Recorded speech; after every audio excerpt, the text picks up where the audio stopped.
What is going on, you guys? Recruit back here with another video. Thanks for checking it out. Today we're playing something that I haven't done in a long time. I know that, and that is, oh shoot, I don't even know how to play anymore. But I'm basically, you guys, I'm doing my last ever Minecraft video, and I say my last one because this is probably going to be my last one ever.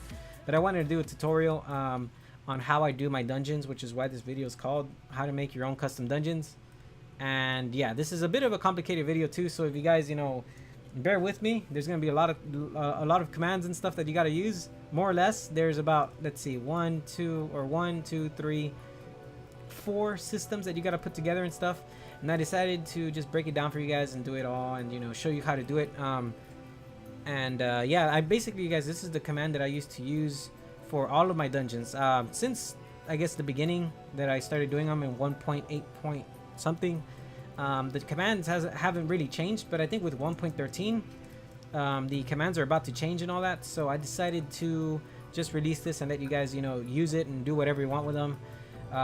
They were pretty cool. I liked them. They were a lot of fun, stuff that you can create for your friends and stuff to play. So yeah, let's get started. So first thing you got to learn is how to use these doors. So basically, you guys, for the dungeon, in order to escape the dungeon, you need some kind of door that'll let people accept their prizes or whatever they're going to do. So you need a command or some kind of redstone system that'll let people leave from the dungeon, as you can see here. So anyways, I have two different kinds of doors. This is the door it's just a regular switch door. This will open up an iron door and let people through. The only thing I don't like about this iron door is that I'm pretty sure some people, if you're smart enough, can escape through with ender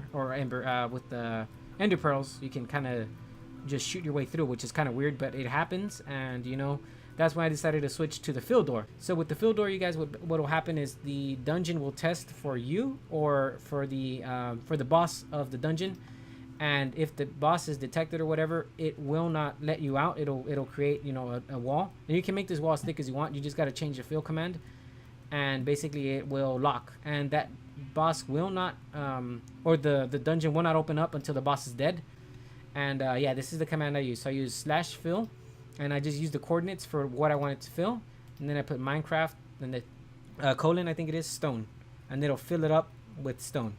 And then on the very end of it, as you can see, I have a stone or a cobblestone connected at the very end with a little redstone torch on it, connected to the cobblestone, and this will actually light up whenever it's not testing for anything. Once it tests for the boss, and if the boss is detected, this will pass the signal through, and it won't let you or the door won't disappear or whatever, not until you are ready or until the boss is defeated, whatever. And this is the command for this one. So you'll do the same thing, /fill, and it'll be for the same area as what you're filling, and then at the end you'll just put air instead of stone, and it'll take off the stone. Next area we have is the kill switch. And so let's say you're in the boss fight, for whatever reason you die, like you can't beat the boss. You need to have a kill switch that will basically kill the boss in there, and the reason you want it is just in case you decide to come back to that dungeon, the boss will refresh basically, and you won't have to fight two bosses at once.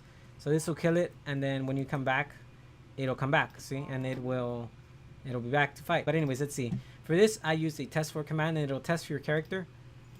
So you'll put @p, and then it'll be a radius of whatever you want. So it can be a radius of 20, and it'll test 20 blocks out in each direction from where you're standing at. I guess from the command block. And if it tests you, it'll summon the boss. In this case, I use the summon command and cow. But there's a different command system, or not command system, but there's a command generator for bosses that you can make. It's a website that I have. I'll put that in the description so you guys can use, and you can create some pretty crazy bosses there. That's what I've always used, and it'll let you change the health of the boss, the amount of damage he does, and all that. So it's pretty cool. And then at the very end, it'll have the /kill command. This is the same thing. It's connected to some what do you call these, oh shoot, I forget what they're called, comparators, and it'll connect it to a cobblestone block, and then there will be a redstone torch connected to it, and then the kill switches at the end. So yeah, that'll spawn your boss and it'll kill it. Very important, especially if you want to have it like a repeating dungeon where people can go back in there and claim different rewards. And then the last thing we have, you guys, is a reward system. So the reward system I use at the end of every dungeon for players who want to get rewarded at the end of the boss fight, which is pretty common, obviously. There's a lot of different ways you can do this, but this is the way I have it. So basically what you'll do is I had a lever there, but the lever is also, I guess, a bit hackable in a way. I guess I should say it's exploitable, I should say. So people, what they do is they can hit the switch twice and it'll send out the signal twice and it'll reward them twice. So you don't want that. So I've been using the stone button, because the stone button can only be pressed once. You cannot press it twice. You know, by the time it, I guess, gets the signal, you get to the last block, and then the button resets. So it's pretty useful and it works, and that's what I use. But anyways, what we're gonna do is on the first block give XP, because that's what I've been using. So you'll do /XP.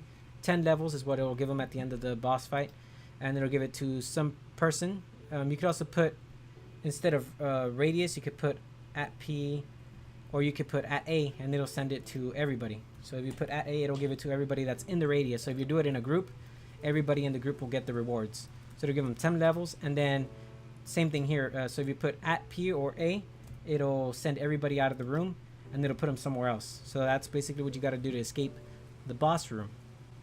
So anyways, if you press it, see, it'll send you, and you're out of the boss room. Yay, very cool. Test 4 player.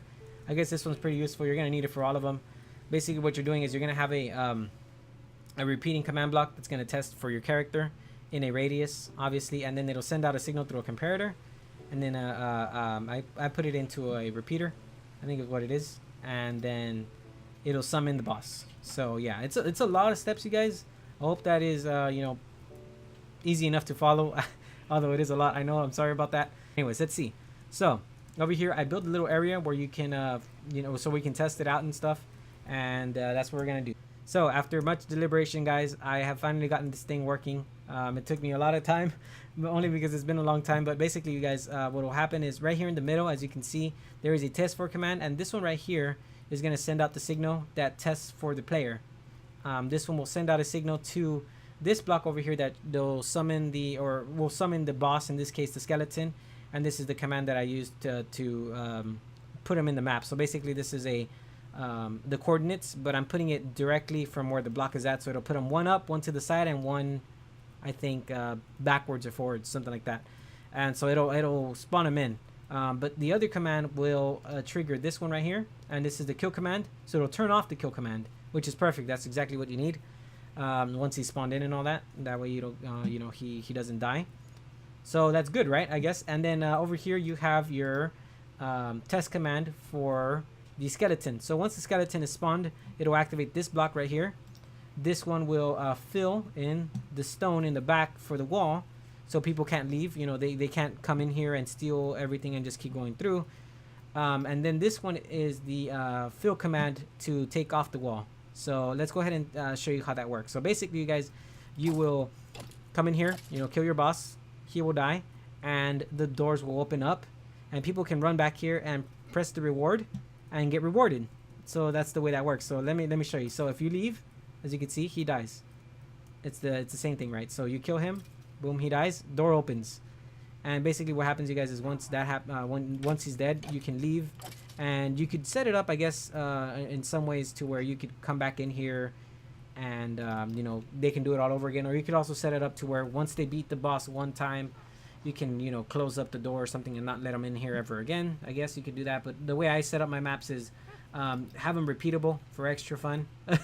I guess. Recording Minecraft has become so much harder for me lately, just because I'm not used to it anymore. Even the buttons and stuff, it's weird. I've been used to other game modes or other games and stuff. And... yeah, but anyways, you guys, I hope you enjoyed this. Let me know if you need any other commands for this video and all that. I'll try to put as much as I can in the description or in the comments if you guys have any questions on it, and I'll help as much as I can. If you need any other help with any other commands, or not commands, but any other I guess you know, plugins or anything like that, let me know as well. I do have a good amount of knowledge on them. So yeah, I'll see you guys on the next one. Go ahead and click on any of these other videos that are coming up at the end to see other Minecraft stuff that I've done, I guess, other tutorials. And yeah, I'll catch you on the next one. Bye.